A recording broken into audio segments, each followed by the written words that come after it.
Yeah, baby. Best day of the week. You're in the underground garage now. When you hear the easy beats. Friday on my mind, 93 XRT. Stephen Van Zandt from the E Street Band and the Sopranos, and of course the Underground Garage. Our special guest DJ this afternoon. Thanks. I always need help.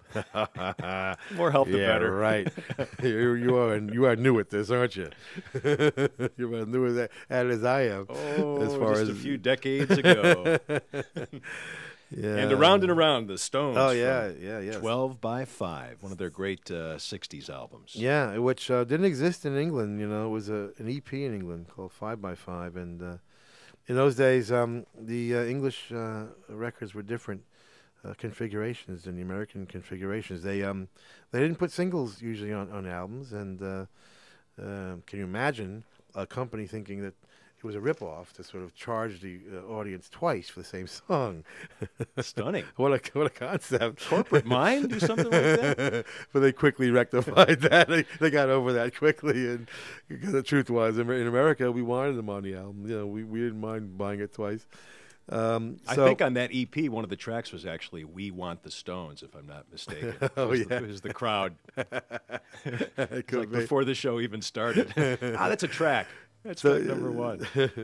So we would make like 3 albums for every 2 that were released by the Beatles and the Stones and Kinks and people like that, by B-sides and singles, and they would put 14 songs on a record, and we usually did like 12. So that was one of those hastily assembled albums that turned out to be fantastic, a lot of which was recorded right here at Chess Studios. Yeah, that was like a big pilgrimage for the Rolling Stones when they came here. Exactly. They were on their first tour and not doing well. They came a little bit too early. The first record had just come out, and it wasn't doing very well.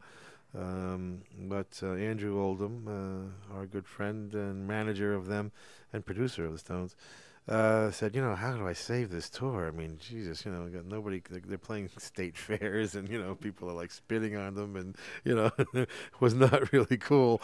And they said, well, let me book a session at Chess, and they did. And they cut 15 songs in 3 days. One of which was that with Chuck Berry there, and Muddy Waters was there, and of course they would cut their first big hit there. It's All Over Now. Yeah. Which Murray the K had given to them when they landed. But anyway, that was still going strong, which is amazing. I'm sure yes. if you would have asked them back then. Well, it's true, and they're going strong because of records like that. To be honest, their first. 10 albums, 12 albums, right through Exile was enough to, they were just amazing, and the substance of those records and their ability to cover other people's songs, which I think is a lost craft, a lost art. I'm really encouraging new bands to do that more often. As we're going to hear in a minute, actually. Yeah, tell us about this. This is a project that you're involved with. Yeah, right? I produced my first record in like 15 years. I've been so. Was it like falling off a bicycle? It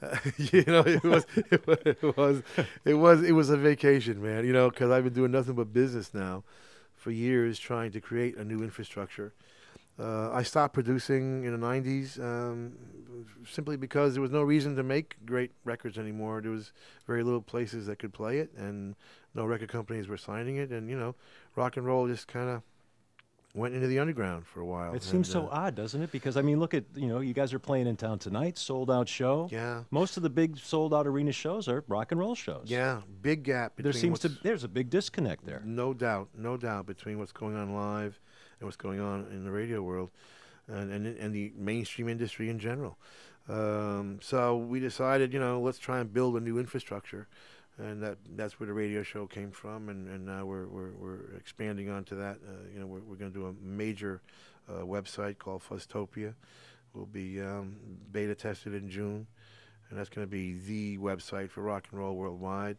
And trying to just kind of provide access for this younger generation to get their records. The young bands will be able to sell their records on our website and buy records and just get learn about the history of rock and roll, and there'll be all kinds of interesting things about each city, where the coolest places to play are, who's the best promoters, and all that kind of stuff will all be in the website. But we're trying to, create a new a new infrastructure to support new rock and roll, which just hasn't existed. So I've been doing that for years, and we're not done yet, but we're about halfway there.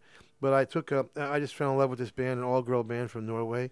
We've been playing them on the radio show, and I got to know them a little bit, and I was trying to capture what our format captures, which is combining the old and new. Mm-hmm. Our thing is playing all 60 years of rock and roll, which everybody said you couldn't do. And of course we proved everybody wrong. We got over 1 million listeners now in America alone. We're in every country in Europe.